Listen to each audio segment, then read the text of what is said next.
검은 연기가 계단을 삼켰습니다. 살려주세요. 홍콩 침사추이 고층 아파트 28층에서 75세 노인 왕민 씨가 절규했어요. 새벽 2시 건물 전체가 불타고 있었습니다. 엘리베이터는 멈췄고 계단은 무너졌어요. 다리는 부러졌고 연기 때문에 숨을 쉴 수 없었습니다. 하지만 바로 그때 어둠 속에서 개 짖는 소리와 한 남자의 목소리가 들렸어요. 거기 누구 있어요? 한국어였습니다. 이 한국인과 홍콩 노인 사이에는 70년 전부터 이어진 놀라운 인연이 숨겨져 있었습니다. 영상을 끝까지 보시면 놀라운 인연 속의 생생한 감동을 경험하시게 될 것입니다. 여러분의 구독과 좋아요가 영상 제작에 큰 힘이 됩니다. 사건은 12시간 전으로 거슬러 올라갑니다. 서울 강남구 대치동 35세의 청년 박준혁 씨는 반려견 하늘이와 함께 짐을 꾸리고 있었어요. 내일 홍콩으로 떠나는 여행이었습니다. 가방에는 옷, 세면도구, 카메라가 들어갔어요. 하늘이 것도 챙겼습니다. 사료, 물그릇, 장난감, 목줄. 하늘이는 준혁 씨의 가장 소중한 동반자였어요. 준혁 씨는 산악구조대원이었습니다. 정확히는 국립공원관리공단 소속 산악구조대원이었어요. 5년 전부터 이 일을 했습니다. 겨울엔 설악산, 여름엔 지리산, 봄, 가을엔 북한산. 1년 내내 산에서 실종자를 찾았어요. 위험한 일이었습니다. 눈사태, 절벽, 폭우, 폭설, 자연은 가혹했어요. 하지만 준혁 씨는 이 일을 사랑했습니다. 사람을 구하는 일, 가족에게 돌려보내는 일, 보람이 컸어요. 하늘이는 4살 된 진돗개였습니다. 하지만 평범한 진돗개가 아니었어요. 하늘이는 한국산악구조대에서 3년간 특수훈련을 받은 구조견이었습니다. 생후 6개월 때부터 훈련을 시작했어요. 경기도 용인에 있는 국립재난안전연구원 구조견 훈련소였습니다. 그곳에서 3년을 보냈어요. 냄새 추적, 장애물 돌파, 사람 찾기, 위험 신호 인지, 모든 훈련에서 최우수 성적을 받았습니다. 특히 후각이 뛰어났어요. 2km 떨어진 곳에서도 사람 냄새를 맡을 수 있었습니다. 눈 속에 묻힌 사람도 찾을 수 있었어요. 지난 3년간 하늘이가 찾아낸 실종자는 74명이었습니다. 모두 살아서 가족에게 돌아갔어요. 우리 하늘이도 쉬어야지. 맨날 일만 시켰잖아. 준혁 씨는 하늘이를 쓰다듬었습니다. 하늘이는 꼬리를 흔들며 좋아했어요. 따뜻한 손길이었습니다. 준혁 씨와 하늘이는 단순한 주인과 개가 아니었어요. 동료였습니다. 전우였어요. 생사를 함께한 사이였습니다.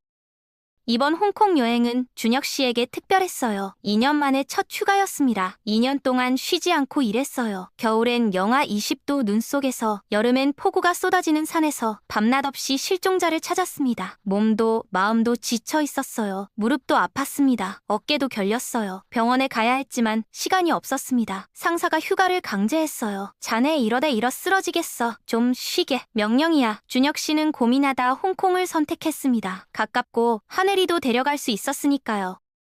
다음 날 오후 1시 인천공항, 준혁 씨는 하늘이와 함께 체크인했어요. 하늘이는 특수 제작된 항공 케이지에 들어갔습니다. 투명한 케이지였어요. 하늘이가 불안해하지 않도록 준혁 씨를 볼 수 있었습니다. 구조견 인증서가 있어서 기내 동반이 가능했어요. 하늘아, 조금만 참아. 금방 도착해. 준혁 씨가 하늘이에게 말했습니다. 하늘이는 차분히 앉아 있었어요. 오후 3시 비행기가 이륙했습니다. 3시간 30분 후 홍콩 첵라콕 공항에 도착했어요. 입국 심사를 마치고 공항을 나왔습니다. 홍콩의 습한 공기가 얼굴을 감쌌어요. 서울보다 훨씬 더웠습니다. 12월인데도 반팔을 입은 사람들이 많았어요. 여기가 홍콩이구나. 준혁 씨는 하늘이를 내려다봤습니다. 하늘아, 우리 신나게 놀자. 하늘이는 꼬리를 흔들었어요. 공항 택시를 탔습니다. 목적지는 침사추이 지역이었어요. 홍콩에서 가장 번화한 곳이었습니다. 네이선 로드 근처였어요. 택시는 거대한 다리를 건넜습니다. 칭마대교였어요. 세계에서 가장 긴 현수교 중 하나였습니다. 바다 위를 달렸어요. 경치가 아름다웠습니다. 40분 후 호텔에 도착했어요. 28층짜리 고층 호텔이었습니다. 외관이 화려했어요. 프론트에서 체크인했습니다. 15층 1508호실을 배정받았어요. 엘리베이터를 타고 올라갔습니다. 빠른 엘리베이터였어요. 귀가 먹먹했습니다. 방은 좁았지만 깔끔했어요. 킹사이즈 침대, 책상, 작은 소파, 필요한 건 다 있었습니다. 창밖으로 홍콩 야경이 보였어요. 빅토리아 항구의 불빛이 아름다웠습니다. 마천루들이 줄지어 서 있었어요. 하늘아, 좋지? 하늘이는 창가로 다가가 밖을 봤습니다. 꼬리를 흔들었어요.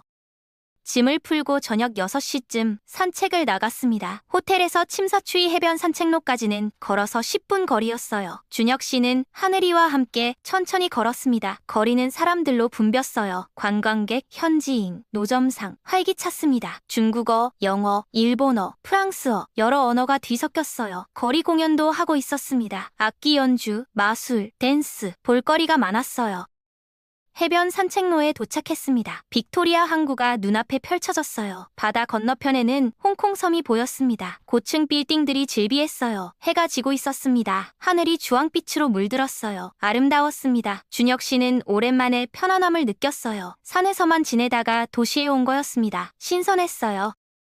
하늘아, 여기 좋지? 우리 천천히 구경하자. 준혁 씨가 하늘이에게 말했습니다. 하지만 하늘이는 계속 주변을 경계했어요. 고개를 좌우로 돌렸습니다. 사람들을 살폈어요. 훈련받은 구조견의 본능이었습니다. 위험 요소를 찾고 비정상적인 것을 감지하고 도움이 필요한 사람을 찾는, 그게 하늘이의 본능이었어요. 쉬는 중에도 일을 하는 거였습니다. 저녁 8시 호텔로 돌아왔습니다. 근처 식당에서 딤섬을 사왔어요. 새우 교자, 샤오롱바오, 치킨 만두, 맛있었습니다. 하늘이에게는 준비해온 사료를 줬어요. 한국에서 가져온 거였습니다. 하늘이는 익숙한 사료를 좋아했어요. 밤 10시 준혁 씨는 샤워를 하고 침대에 누웠습니다. 하늘이는 침대 옆 바닥에 누웠어요. 하늘이의 정해진 자리였습니다. 내일은 빅토리아 피크 가자. 야경 진짜 예쁘다던데. 그리고 침사추이 시계탑도 보고 스타의 거리도 가보자. 준혁 씨가 하늘이에게 말했습니다. 하늘이는 꼬리를 한번 흔들었어요. 알아들은 것 같았습니다. 준혁 씨는 불을 끄고 잠들었어요. 평화로운 밤이었습니다. 홍콩의 밤은 조용했어요. 하지만 그 평화는 오래가지 못했습니다.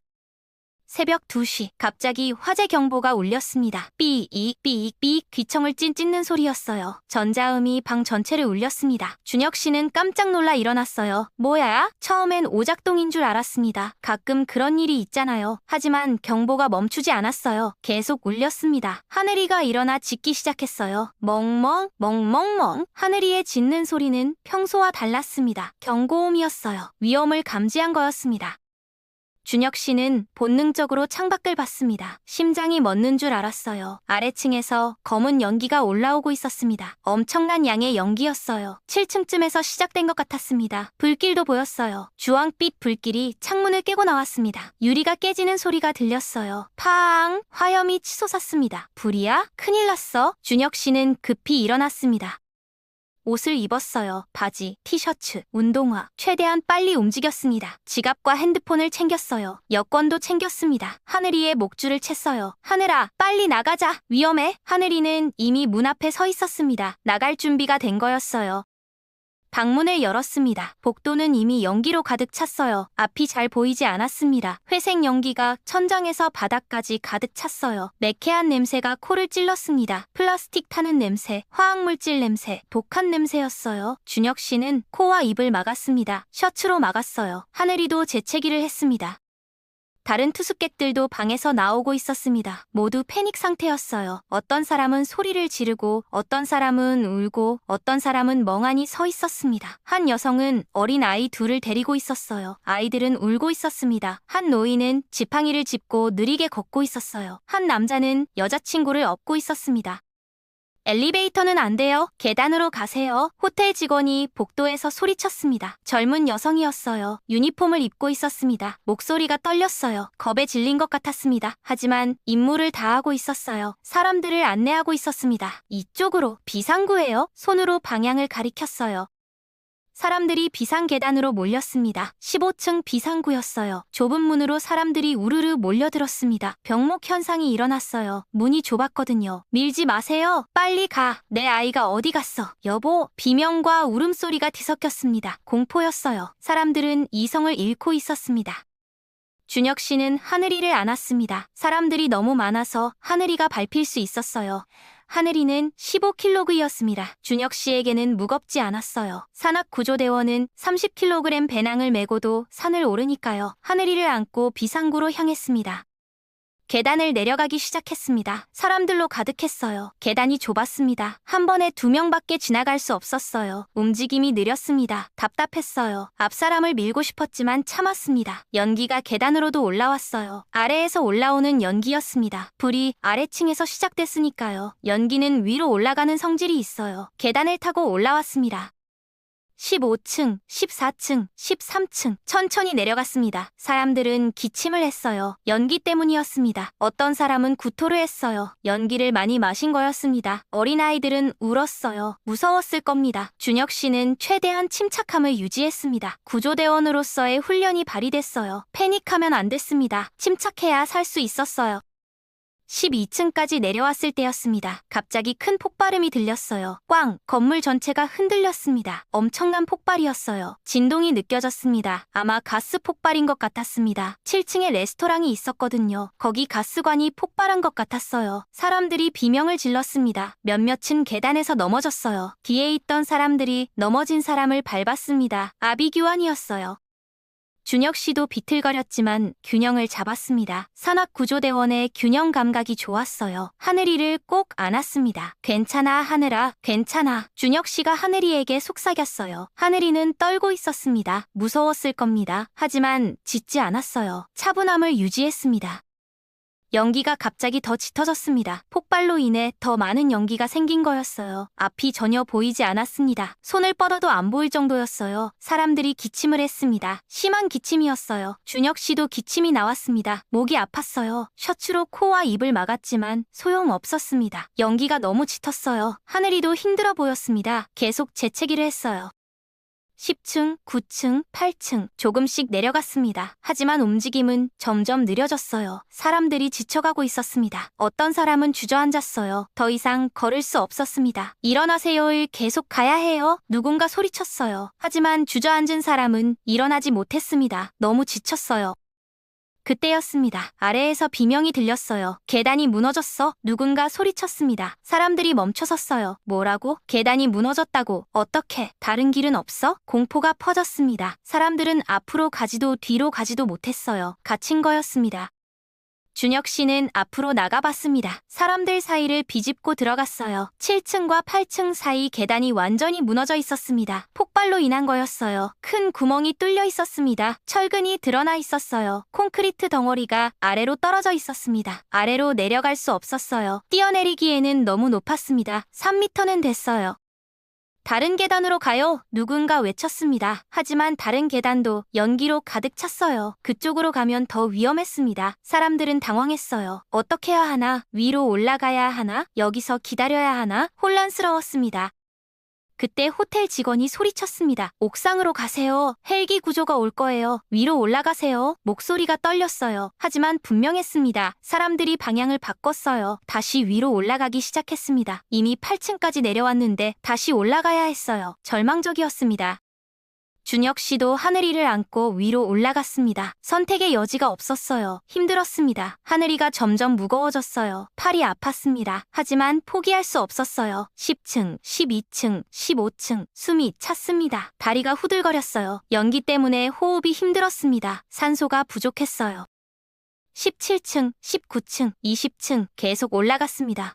하지만 20층을 지날 때 또 폭발이 일어났어요. 꽝! 이번엔 더 컸습니다. 22층쯤에서 일어난 것 같았어요. 건물이 크게 흔들렸습니다. 지진 같았어요. 천장에서 먼지가 떨어졌습니다. 벽에 금이 갔어요. 균열이 생겼습니다. 사람들이 비명을 질렀어요. 건물이 무너진다. 빨리 나가! 공포에 질렸습니다.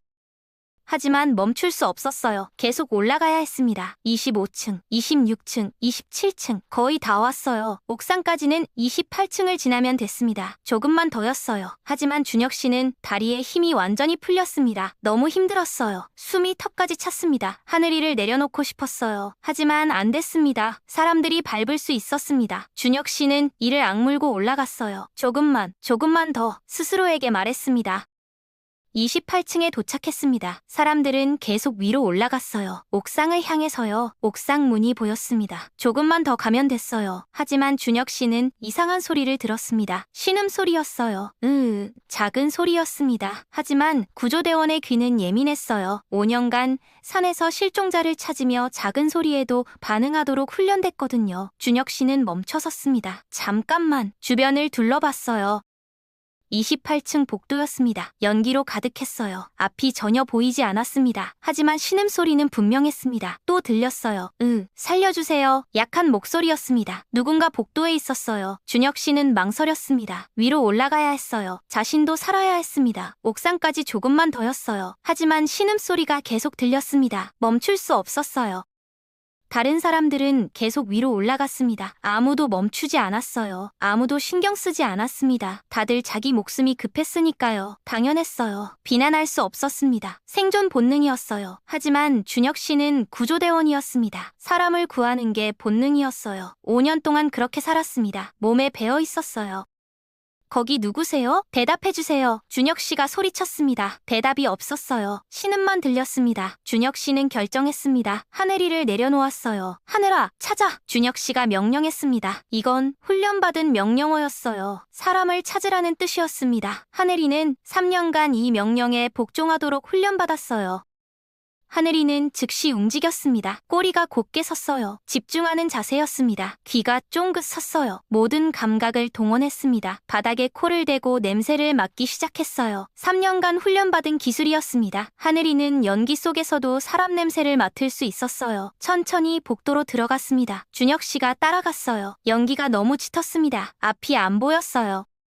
10초 후 하늘이가 짖었습니다. 멍멍, 멍멍 찾았다는 신호였어요. 준혁 씨는 하늘이를 따라 달려갔습니다. 복도 끝이었어요. 거기 노인이 쓰러져 있었습니다. 왕민 씨였어요. 75세 노인이었습니다. 의식이 희미했어요. 얼굴은 그을렸고 옷은 찢겨 있었습니다. 연기를 많이 마신 것 같았어요.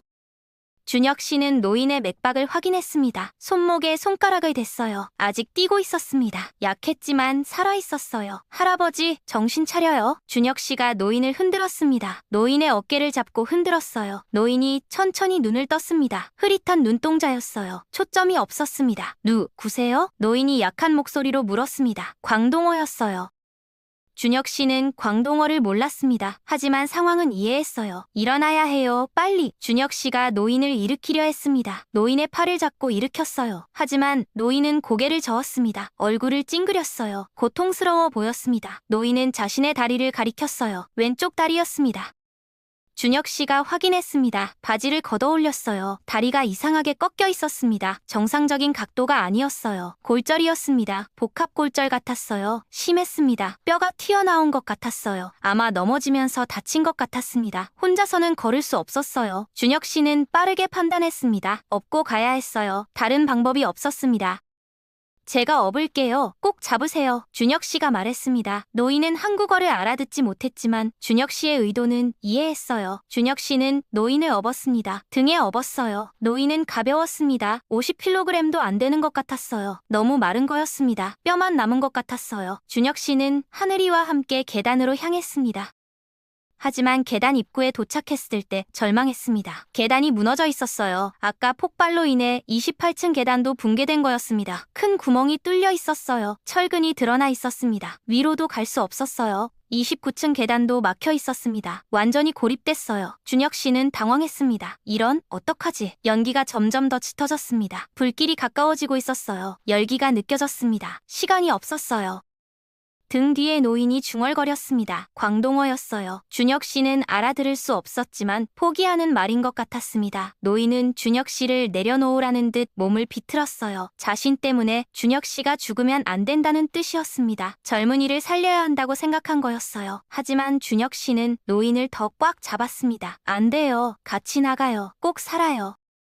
그때 하늘이가 다른 곳으로 달려갔습니다. 멍멍, 멍멍, 하늘이가 짖었어요. 준혁 씨는 하늘이를 따라갔습니다. 복도 반대편이었어요. 거기 작은 문이 있었습니다. 평소에는 잠겨있는 문이었어요. 비상구 표시가 있었습니다. 빨간불이 깜빡이고 있었어요. 준혁 씨는 문을 밀었습니다. 잠겨 있었어요. 움직이지 않았습니다. 하지만 두 번째 밀었을 때 열렸어요. 화재로 자동 잠금이 해제됐던 거였습니다. 문 너머에는 좁은 비상 계단이 있었어요. 외부 계단이었습니다. 건물 밖에 붙어있는 철제 계단이었어요. 오래된 계단 같았습니다. 녹슬어 있었어요. 페인트가 벗겨져 있었습니다. 하지만 다른 선택이 없었어요. 하늘아, 잘했어. 정말 잘했어. 준혁 씨가 칭찬했습니다. 하늘이는 꼬리를 흔들었어요. 자랑스러워 보였습니다. 준혁 씨는 노인을 업고 비상계단으로 나갔습니다. 하늘이가 앞장섰어요. 밤 공기가 얼굴을 때렸습니다. 차가웠어요. 하지만 숨을 쉴 수 있었습니다. 연기가 덜했어요. 산소가 있었습니다. 준혁 씨는 안도했습니다. 깊게 숨을 들이마셨어요. 폐가 시원했습니다. 계단을 내려가기 시작했습니다. 하지만 계단은 위험했어요. 좁고 가팔랐습니다. 난간도 불안정했어요. 흔들렸습니다. 녹슬어서 튼튼하지 않았어요. 한 번에 한 명씩만 지나갈 수 있었습니다. 준혁 씨는 조심스럽게 내려갔어요. 노인을 업고 있어서 균형 잡기가 힘들었습니다. 한 발 한 발 신중하게 내딛었어요. 난간을 꼭 잡았습니다. 27층, 26층, 25층 천천히 내려갔습니다. 바람이 불었어요. 강한 바람이었습니다. 28층 높이였으니까요. 100m 가까이 됐어요. 바람에 몸이 흔들렸습니다. 준혁 씨는 난간을 더 꽉 잡았어요. 떨어지면 끝이었습니다. 하늘이도 조심스럽게 내려갔어요. 계단이 좁아서 힘들어 보였습니다. 발을 헛디딜 뻔했어요. 20층을 지날 때였습니다. 준혁 씨는 다리에 힘이 완전히 풀렸어요. 너무 무거웠습니다. 노인은 가벼웠지만 계속 업고 계단을 내려가니 힘들었어요. 팔도 아팠습니다. 어깨도 결렸어요. 준혁 씨는 잠깐 멈춰섰습니다. 숨을 고르려고요. 다리가 떨렸어요. 땀이 비 오듯 흘렀습니다. 11월이었지만 땀이 났어요. 하지만 그때 위에서 또 폭발음이 들렸습니다. 꽝! 이번엔 엄청 컸어요. 건물 전체가 흔들렸습니다. 25층쯤에서 일어난 것 같았습니다. 아마 전기 합선이 일어난 것 같았어요. 불길이 창문을 깨고 나왔습니다. 유리 파편이 비처럼 쏟아졌어요. 반짝이는 유리 조각들이 떨어졌습니다. 준혁 씨는 노인을 감싸며 몸을 숙였습니다. 위험해! 유리 파편이 준혁 씨의 등을 스쳤어요. 아팠습니다. 따가웠어요. 피가 났을 것 같았습니다. 하늘아, 빨리 내려가! 준혁 씨가 소리쳤습니다. 하늘이는 빠르게 계단을 내려갔어요. 뛰기 시작했습니다. 준혁 씨도 뛰기 시작했어요. 위험했지만 선택의 여지가 없었습니다. 불길이 비상 계단으로 쏟아져 나오기 시작했어요. 뒤에서 열기가 느껴졌습니다. 뜨거웠어요. 등이 뜨거웠습니다. 15층, 10층, 5층 거의 다 왔어요. 준혁 씨는 마지막 힘을 짜냈습니다. 다리가 후들거렸어요. 숨이 턱까지 찼습니다. 시야가 흐려졌어요. 탈진 직전이었습니다. 하지만 멈출 수 없었어요. 멈추면 죽는 거였습니다. 3층, 2층, 드디어 1층이 보였습니다. 지상이었어요. 준혁 씨는 마지막 계단을 뛰어내렸습니다. 하늘이가 먼저 땅에 닿았어요. 준혁 씨도 노인을 업고 땅에 내려섰습니다. 안전했어요. 살았습니다. 준혁 씨는 그 자리에 주저앉았어요. 다리에 힘이 완전히 풀렸습니다. 노인을 조심스럽게 내려놓았어요. 노인도 살아있었습니다. 숨을 쉬고 있었어요. 바로 그 순간 위에서 큰 폭발이 일어났습니다. 꽝! 엄청난 폭발이었어요. 15층 전체가 폭발한 것 같았습니다. 불길이 하늘로 치솟았어요. 50m는 올라간 것 같았습니다. 건물이 흔들렸어요. 유리창이 모두 깨졌습니다. 파편이 사방으로 튀었어요. 준혁 씨는 노인과 하늘이를 감싸며 바닥에 엎드렸습니다. 폭발의 충격파가 지나갔어요. 뜨거운 바람이 휩쓸고 갔습니다. 잠시 후 준혁 씨는 일어났습니다. 주변을 봤어요. 소방차가 와 있었습니다. 5대나 됐어요. 소방관들이 있었습니다. 구급차도 대기하고 있었어요. 경찰도 있었습니다. 통제선이 쳐져 있었어요. 여기요, 부상자 있어요. 준혁 씨가 손을 들며 소리쳤습니다. 목소리가 쉬어 있었어요. 소방관들이 달려왔습니다. 3명이 왔어요. 괜찮으세요? 이분 다리 부러졌어요. 빨리 치료해주세요. 준혁 씨가 말했습니다. 구급대원들이 왕민 씨를 들것에 옮겼어요. 조심스럽게 옮겼습니다. 왕민 씨는 의식이 돌아오고 있었어요. 눈을 떴습니다. 준혁 씨도 함께 구급차에 탔어요. 하늘이도 함께였습니다. 구급차 안에서 준혁 씨는 안도의 한숨을 쉬었어요. 살았다. 정말 살았어. 손이 떨렸습니다. 아드레날린이 빠져나가고 있었어요. 노인도 의식을 되찾고 있었습니다. 천천히 눈을 떴어요. 준혁 씨를 봤습니다. 눈물이 흘렀어요. 노인은 준혁 씨의 손을 잡았습니다. 떨리는 손이었어요. 뭔가 말하고 싶어 했습니다. 입술이 움직였어요. 광동어였어요. 준혁 씨는 알아듣지 못했습니다. 구급대원이 통역가를 불렀어요. 무전으로 요청했습니다. 잠시 후 통역가가 도착했어요. 30대 여성이었습니다. 이분이 뭐라고 하시는지 통역해 주시겠어요? 준혁 씨가 부탁했습니다. 통역가가 노인의 말을 들었어요. 노인이 말했습니다. 긴 말이었어요. 떨리는 목소리였습니다. 통역가가 들었습니다. 그리고 준혁 씨에게 전했어요. 고맙다고 하세요. 당신이 자신의 생명을 구했다고요. 당신이 아니었으면 죽었을 거라고 하세요. 이름이 뭐냐고 물으세요. 평생 은인으로 기억하고 싶다고 하세요. 박준혁입니다. 한국에서 왔어요. 준혁 씨가 대답했습니다. 통역가가 노인에게 전했어요. 노인의 눈이 커졌습니다. 한국? 노인이 놀란 표정으로 말했습니다. 그리고 다시 뭔가 말했어요. 긴 말이었습니다. 통역가가 전했어요. 한국이라고요? 정말 한국에서 왔냐고 물으세요. 믿을 수 없다고 하세요. 이게 운명이라고 하세요. 자신과 한국은 특별한 인연이 있다고 하세요. 통역가가 전했습니다. 준혁 씨는 궁금했어요. 무슨 인연이신지 여쭤봐 주시겠어요?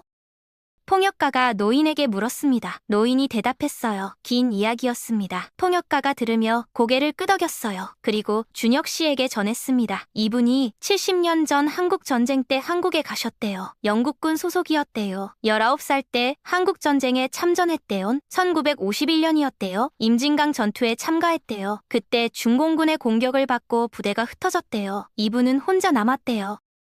준혁 씨는 놀랐습니다. 한국전쟁 참전 용사였어요. 계속 들려주세요. 준혁 씨가 말했습니다. 통역가가 노인에게 더 물었어요. 노인이 계속 말했습니다.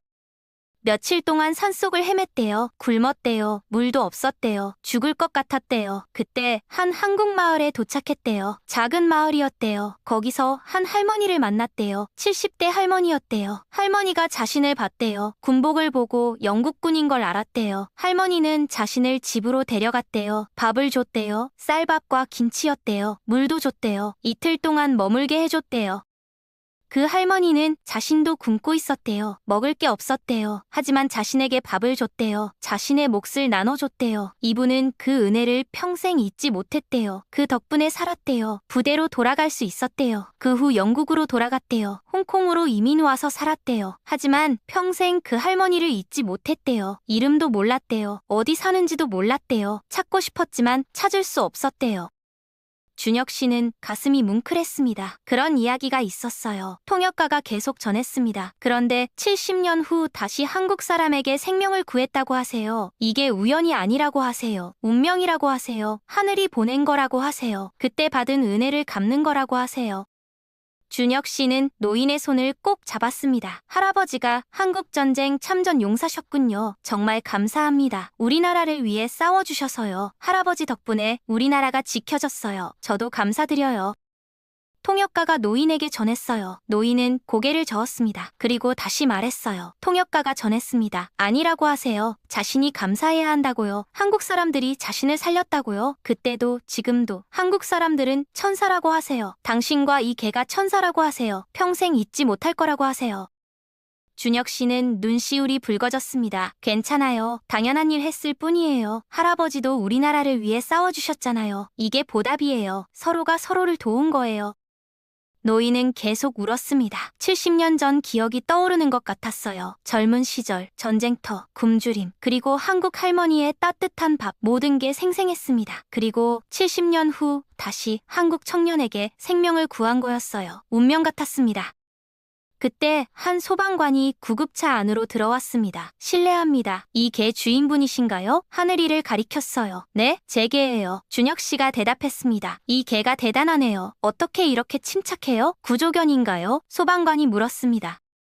네, 한국 산악구조대 소속 구조견이에요. 3년간 훈련받았어요. 준혁 씨가 설명했습니다. 소방관이 하늘이의 목걸이를 봤습니다. 목걸이에는 작은 명찰이 달려 있었어요. 금속 명찰이었습니다. 메이드 인 코리아 마이너스 한국 산악구조대 훈련견 하늘이라고 적혀 있었습니다. 영어와 한글로 적혀 있었어요. 소방관이 놀라며 말했습니다. 정말요? 한국 구조견이 홍콩까지 와서 사람을 구했다고요? 이거 큰 뉴스인데요. 동료들한테 알려야겠어요. 소방관이 밖으로 나가 동료들에게 말했습니다. 곧 여러 사람이 모여들었어요. 경찰, 소방관, 구급대원, 호텔 직원 모두 하늘이를 봤습니다. 정말 구조견이에요? 노인을 찾은 게 이게라고요? 대단한데요? 어떻게 훈련시켰어요? 사람들이 감탄했습니다. 하늘이는 차분히 앉아 있었어요. 사람들을 봤습니다. 전혀 긴장하지 않았어요. 이런 관심에 익숙한 것 같았습니다. 잠시 후 기자들도 도착했습니다. 홍콩의 유명 방송국 TVB, 나우TV, 피닉스TV 기자들이 카메라를 들고 왔어요. 인터뷰 좀 해주시겠어요? 한 기자가 물었습니다. 여성 기자였어요. 준혁 씨는 당황했습니다. 저는 그냥 하지만 기자들은 이미 카메라를 들이댔어요. 어떻게 노인을 구했어요? 이 개가 도왔나요? 어떻게 비상구를 찾았어요? 무서우지 않았어요? 왜 돌아가서 노인을 찾았어요? 질문이 쏟아졌습니다. 준혁 씨는 대답했어요. 하늘이가 노인을 찾았어요. 제가 명령하니까 10초 만에 차내 찾았어요. 훈련받은 대로 했어요. 그리고 비상구도 하늘이가 찾았어요. 저는 몰랐어요. 계단이 다 막혀서 포기하려고 했는데 하늘이가 다른 비상구를 찾았어요. 하늘이 없었으면 저도 못 나왔을 거예요. 하늘이가 영웅이에요. 정말 영웅이에요. 기자들이 하늘이를 찍었습니다. 하늘이는 차분히 앉아 있었어요. 카메라를 봤습니다. 조금도 동요하지 않았어요. 훈련받은 개답게 의젓했습니다. 이 개 정말 똑똑하네요. 어떻게 훈련시켰어요? 몇 살이에요? 기자들이 계속 질문했어요.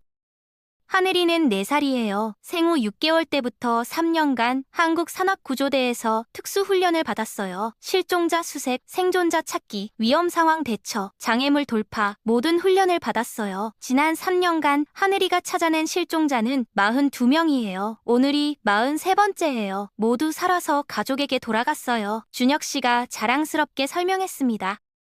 기자들이 감탄했습니다. 대단하네요. 43명이나요? 한국 구조견이 홍콩에서도 사람을 구했다니? 이거 톱뉴스감인데요. 내일 하나면 확정이에요. 기자들이 흥분했어요. 플래시가 터졌습니다. 카메라가 계속 돌아갔어요. 준혁 씨는 불편했습니다. 너무 관심이 쏠리는 게 부담스러웠어요. 저는 그냥 할 일을 했을 뿐인데 구조대원이니까요. 당연한 거예요. 하지만 기자들은 계속 촬영했습니다. 인터뷰를 요청했어요. 다음 날 아침 홍콩의 모든 뉴스는 이 이야기로 가득 찼어요. 한국 구조견, 홍콩 화재에서 노인 구조, 휴가 온 한국인과 반려견, 침사추위 화재 영웅, 메이드 인 코리아 구조견, 70년 만에 보답, 한국전 참전 용사, 70년 후 한국인에게 생명 구해, 신문 일면에 준혁 씨와 하늘이 사진이 실렸습니다. TV 뉴스 톱으로 나갔어요. 홍콩 시민들의 반응은 뜨거웠습니다. SNS에는 감사 메시지가 쏟아졌어요. 한국구조대원님 감사합니다. 하늘이 최고. 한국과 홍콩의 우정. 메이드 인 코리아 최고. 한국 구조견 대단해. 댓글이 수만 개 달렸습니다. 준혁 씨의 호텔로 취재 요청이 쏟아졌어요. 전화가 쉴 새 없이 울렸습니다. 사흘 후 홍콩 정부에서 연락이 왔습니다. 행정장관이 직접 만나고 싶다고 했어요. 준혁 씨는 당황했습니다. 제가요? 왜요? 하지만 거절할 수 없었어요. 정부 청사로 갔습니다. 하늘이도 함께였어요. 행정장관 집무실이었습니다. 넓고 화려했어요. 홍콩 시내가 내려다 보였습니다. 행정장관이 직접 나와 맞이했습니다. 박준혁 씨, 환영합니다. 그리고 하늘이도요. 영광입니다. 행정장관이 웃으며 말했습니다. 악수를 청했어요. 감사합니다. 영광입니다. 준혁 씨가 인사했습니다.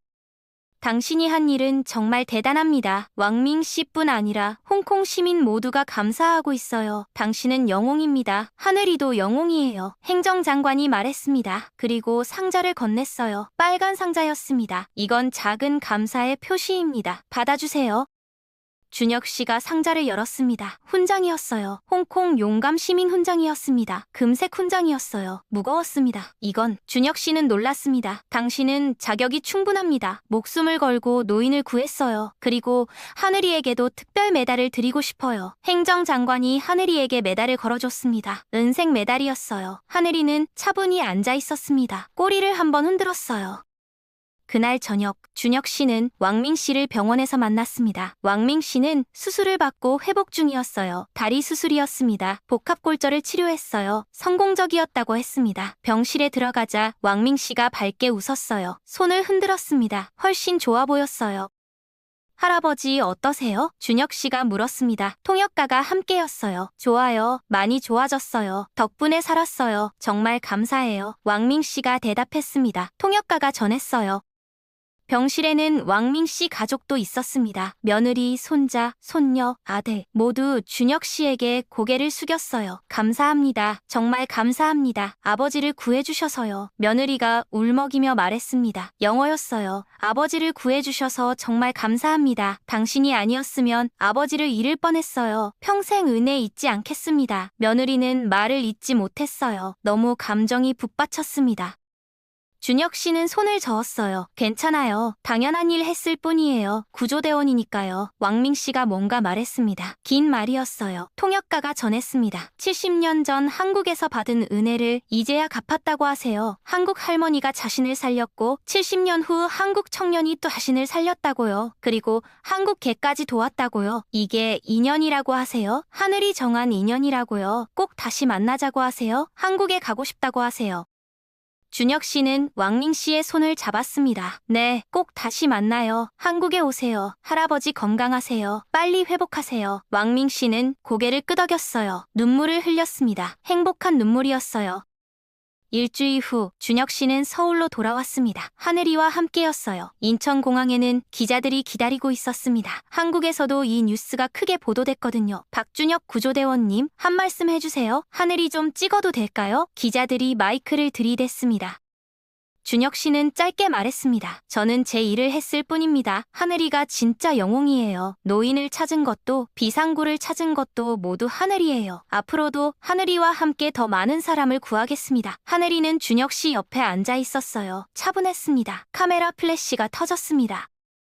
그날부터 준혁 씨와 하늘이는 전국적으로 유명해졌습니다. TV 출연 요청이 쏟아졌어요. 강연 요청도 많았습니다. 하지만 준혁 씨는 대부분 거절했어요. 일상으로 돌아가고 싶었습니다. 여전히 산에서 실종자를 찾았어요. 여전히 위험한 순간에 사람들을 구했습니다. 그게 그들의 일이었고 사명이었어요.